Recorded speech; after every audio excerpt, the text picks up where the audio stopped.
ಸ್ನೇಹಿತರೆ, ಪಬ್ಲಿಕ್ ಸ್ಟುಡಿಯೋಕ್ಕೆ ಸ್ವಾಗತ ಸುಸ್ವಾಗತ. ಸ್ನೇಹಿತರೆ, ಇವತ್ತಿನ ಸಂಚಿಕೆಯಲ್ಲಿ ಚಹಾ ಅಂದರೆ ನಾವು ದಿನನಿತ್ಯ ಕುಡಿಯುವ ಚಹಾದ ಬಗ್ಗೆ, ಇವತ್ತು ಅದರ ಇತಿಹಾಸ ಹಾಗೂ ಅದನ್ನು ಬೆಳೆಯುವ ವಿಧಾನದ ಬಗ್ಗೆ ನಾವು ನಿಮಗೆ ಹೇಳಲು ಪ್ರಯತ್ನಿಸುತ್ತೇವೆ. ಸ್ನೇಹಿತರೆ, ಚಹಾವು ಕ್ಯಾಮೆಲಿಯಾ ಸೈನಿನ್ಸಿಸ್ ಸಸ್ಯದ ಎಲೆಯ ಮೊಗ್ಗುಗಳು ಹಾಗೂ ಅಂತರ ಗೆಣ್ಣುಗಳ ವ್ಯಾವಸಾಯಿಕ ಉತ್ಪನ್ನವಾಗಿದ್ದು, ಹಲವಾರು ವಿಧಾನಗಳಿಂದ ಇದು ತಯಾರಿಸಲ್ಪಡುತ್ತದೆ ಮತ್ತು ಹದಗೊಳಿಸಲ್ಪಡುತ್ತದೆ. ಬಿಸಿಯಾಗಿರುವ ಅಥವಾ ಕುದಿಯುತ್ತಿರುವ ನೀರಿನ ಹದಗೊಳಿಸಲಾದ ಅಥವಾ ಸಂಸ್ಕರಿಸಲಾದ ಎಲೆಗಳನ್ನು ಮಿಶ್ರಗೊಳಿಸಿ ತಯಾರಿಸಲಾಗುವ ಪರಿಮಳದ ಪಾನೀಯಕ್ಕೂ ಚಹಾ ಎಂದೇ ಕರೆಯಲಾಗುತ್ತದೆ, ಹಾಗೂ ಇದು ಸ್ವತಃ ಕ್ಯಾಮೆಲಿಯಾ ಸೈನಿನ್ಸಿಸ್ ಸಸ್ಯಕ್ಕಿರುವ ಸಾಮಾನ್ಯ ಹೆಸರಾಗಿದೆ.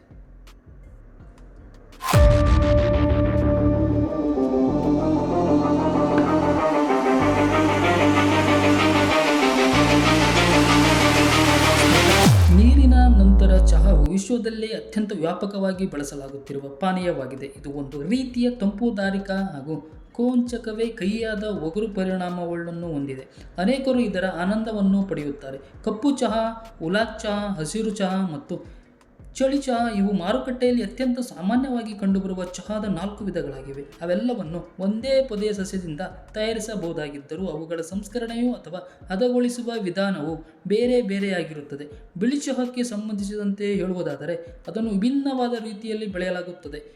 ಪುಎರ್ ಚಹಾ ಎಂಬುವ ಹದಗೊಳಿಸುವಿಕೆ ನಂತರದ ಒಂದು ಚಹಾ ಆಗಿದ್ದು, ಇದನ್ನು ಔಷಧೀಯ ಉದ್ದೇಶಗಳಿಗಾಗಿಯೂ ಸಹ ಇದನ್ನು ಅನೇಕ ವೇಳೆ ಬಳಸಲಾಗುತ್ತದೆ. ಕ್ಯಾಮೆಲಿಯಾ ಸೈನಿನ್ಸಿಸ್ ಒಳಗೊಳ್ಳುತ್ತದೆ ಎಲೆಗಳು, ಹೂವುಗಳು, ಹಣ್ಣು, ಮೂಲಿಕ ಸಸ್ಯಗಳು ಅಥವಾ ಇತರ ಸಸ್ಯ ಸಾಮಗ್ರಿಗಳ ಒಂದು ಮಿಶ್ರಣ ಅಥವಾ ಕಷಾಯಕ್ಕೆ ಸಾಮಾನ್ಯವಾಗಿ ಮೂಲಿಕ ಚಹಾ ಎಂಬ ಪದವು ಉಲ್ಲೇಖಿಸಲ್ಪಡುತ್ತದೆ. ಕೆಂಪು ಚಹಾ ಎಂಬ ಪದವು ಕ್ಯಾಮೆಲಿಯಾ ಸೈನಿನ್ಸಿಸ್ ಅನ್ನು ಒಳಗೊಳ್ಳುವುದು. ದಕ್ಷಿಣ ಆಫ್ರಿಕಾದ ರಾಯಿಬಾಸ್ ಸಸ್ಯದಿಂದ ತಯಾರಿಸಲಾಗುತ್ತದೆ. ಒಂದು ಮಿಶ್ರಣಕ್ಕೆ ಉಲ್ಲೇಖಿಸಲ್ಪಡುವ ಅಥವಾ ಚೀನಾದ, ಕೊರಿಯಾದ, ಜಪಾನಿನ ಮತ್ತು ಪೂರ್ವ ಏಷ್ಯಾದ ಇತರ ಭಾಷೆಗಳಲ್ಲಿ ಕಪ್ಪು ಚಹಾಕ್ಕೆ ಉಲ್ಲೇಖಿಸಲ್ಪಡುತ್ತದೆ ಎಂದು ನಾವು ತಿಳಿಯಬಹುದಾಗಿದೆ.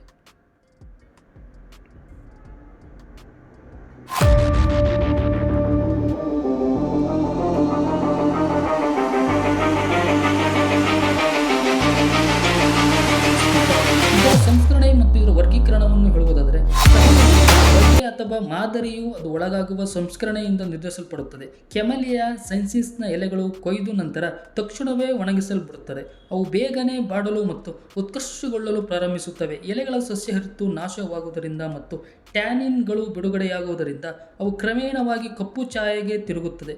ಕಿಣ್ವಿಕ ಉತ್ಕರ್ಷಣೆ ನಿಜವಾದ ಅರ್ಥದಲ್ಲಿ ಒದಗಿಸುವಿಕೆ ಎಂದು ಇದರ ಅರ್ಥ.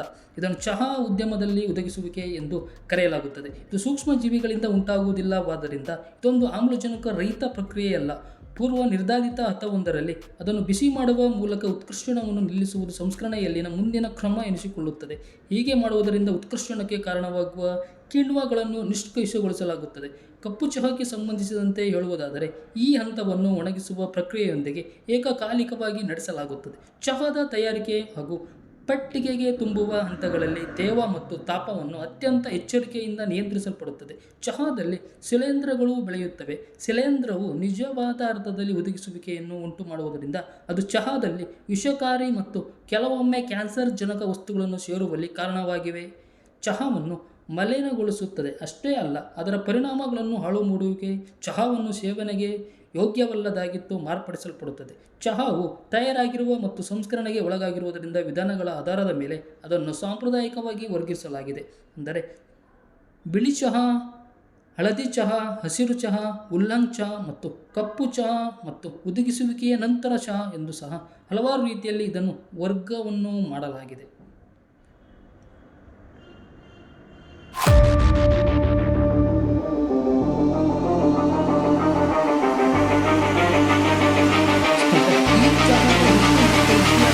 ನಾವು ತಿಳಿಯುವುದಾದರೆ, 1519 ಪ್ರಕಾರ ಆಗ್ನೇಯ ಏಷ್ಯಾದಲ್ಲಿ ಕ್ಯಾಮೆಲಿಯಾ ಸೈನಿನ್ಸಿಸ್ ಹುಟ್ಟಿಕೊಂಡಿತು.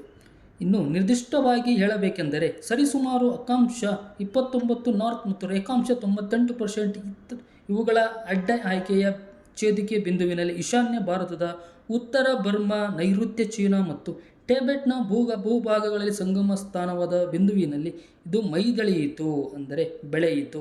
ಈ ಉಗಮದ ಕೇಂದ್ರದಿಂದ 52ಕ್ಕೂ ಹೆಚ್ಚಿನ ದೇಶಗಳಿಗೆ ಈ ಸಸ್ಯವು ಪರಿಚಯಿಸಲ್ಪಟ್ಟಿತು.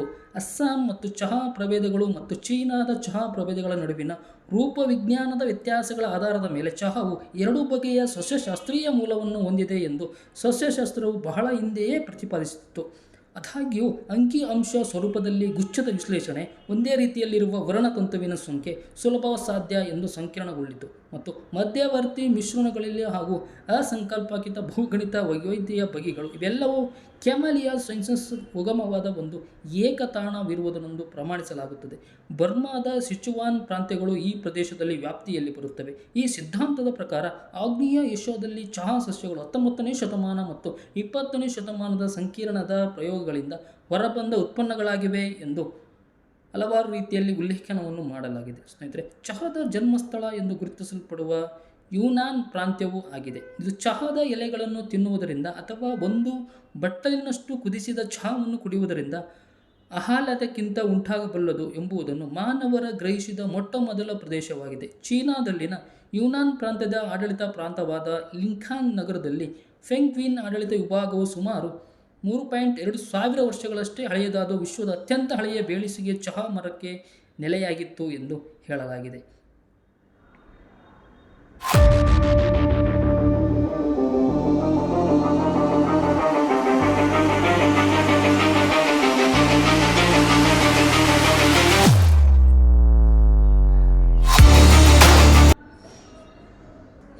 ಸ್ನೇಹಿತರೆ, ಈ ಚಹಾದ ಆರ್ಥಿಕತೆಯ ಬಗ್ಗೆ ಹೇಳುವುದಾದರೆ, ಸೇವನೆಗೆ ಸಂಬಂಧಿಸಿದಂತೆ ಹೇಳುವುದಾದರೆ ಚಹಾವು ಪ್ರಪಂಚದಲ್ಲಿನ ಅತ್ಯಂತ ಜನಪ್ರಿಯ ಪಾನೀಯವಾಗಿದೆ. ಕಾಫಿ, ಚಾಕೊಲೇಟ್ಸ್, ಸೌಮ್ಯ ಪಾನೀಯಗಳು ಮತ್ತು ಮದ್ಯಸಾರದಂತಹ ಪ್ರಪಂಚದ ಇತರ ಎಲ್ಲ ತಯಾರಾದ ಪಾನೀಯಗಳ ಸೇವನೆಯ ಪ್ರಮಾಣವನ್ನು ಒಟ್ಟುಗೂಡಿಸಿದರೆ ಬರುವ ಮೊತ್ತಕ್ಕೆ ಚಹಾದ ಸೇವನೆಯ ಪ್ರಮಾಣವು ಸಮನಾಗಿರುತ್ತದೆ. ಪೂರ್ವ ಏಷ್ಯಾದ ಹೊರಗಡೆ ಬಳಕೆಯಾಗುವ ಚಹಾದ ಬಹುಭಾಗವು ಭಾರತದ ಅಥವಾ ಶ್ರೀಲಂಕಾದಲ್ಲಿರುವ ಬಹುತ ಸೆಡತೋಪುಗಳಲ್ಲಿ ಉತ್ಪಾದನೆಯಾಗುತ್ತದೆ ಮತ್ತು ಬೃಹತ್ ವ್ಯಾಪಕವಾಗಿರುವ ಮಾರಾಟ ಮಾಡುವ ಉದ್ದೇಶದಿಂದ ಇದನ್ನು ಅಲ್ಲಿ ಬೆಳೆಯಲಾಗುತ್ತದೆ ಎಂದು ತಿಳಿಸಬಹುದು. ಬೃಹತ್ ಪ್ರಮಾಣದ ಈ ಔದ್ಯಮಿಕ ಉತ್ಪಾದನೆಗೆ ಪ್ರತಿಯಾಗಿ ಕೆಲವೊಂದು ಚಿಕ್ಕ ತೋಟಗಳು ಸಹ ಅಸ್ತಿತ್ವದಲ್ಲಿರುತ್ತವೆ. ಇವುಗಳಲ್ಲಿ ಕೆಲವು ಪುಟ್ಟ ಗಾತ್ರದ ನಡುತೋಪುಗಳಾಗಿದ್ದು ರುಚಿಯನ್ನು ಆಸ್ವಾದಿಸಲು ಮೆಚ್ಚುಗೆಯನ್ನು ಪಡೆಯುವಂಥ ಉನ್ನತ ಗುಣಮಟ್ಟದ ಚಹಾವನ್ನು ಅವು ಉತ್ಪಾದಿಸುತ್ತವೆ. ಈ ಚಹಾಗಳು ಅಪರೂಪದಷ್ಟೇ ಅಲ್ಲ, ದುಬಾರಿಯಾದವು ಕೂಡ. ಹೋಲಿಕೆಯ ಸೃಷ್ಟಿಯಲ್ಲಿ ಹೇಳುವುದಾದರೆ ಕೆಲವೊಂದು ದುಬಾರಿಯ ಮಧ್ಯೆ ಪಾನೀಯಗಳಿಗೆ ಅವು ಸಮನಾಗಿ ನಿಲ್ಲುತ್ತವೆ. ಭಾರತದಲ್ಲಿ ತಲಾ ಚಹಾ ಸೇವನೆಯ ಪ್ರಮಾಣವು ವಾರ್ಷಿಕವಾಗಿ ಸಾಧಾರಣ ಮಟ್ಟದ್ದು ಎನ್ನಬಹುದಾಗಿದೆ. ಪ್ರತಿ ವ್ಯಕ್ತಿಗೆ 750 ಗ್ರಾಂಗಳಷ್ಟು ಚಹಾ ಬೇಕು. ಭಾರತವು ವಿಶ್ವದ ಅತ್ಯಂತ ದೊಡ್ಡ ಚಹಾ ಸೇವನೆಯ ರಾಷ್ಟ್ರವಾಗಿದೆ. ಪ್ರತಿ ವ್ಯಕ್ತಿಗೂ ಪ್ರತಿ ವರ್ಷಕ್ಕೆ 2.5 ಕಿಲೋಗ್ರಾಂಗಳಷ್ಟು ಚಹಾ ಬಳಕೆಯಾಗುವ ಮೂಲಕ ಐರ್ಲೆಂಡ್ ವಿಶ್ವದ ಅತಿ ದೊಡ್ಡ ತಲಾ ವ್ಯಕ್ತಿಯ ಬಳಕೆಯಲ್ಲಿ ದೇಶವೆನಿಸಿಕೊಂಡಿದೆ.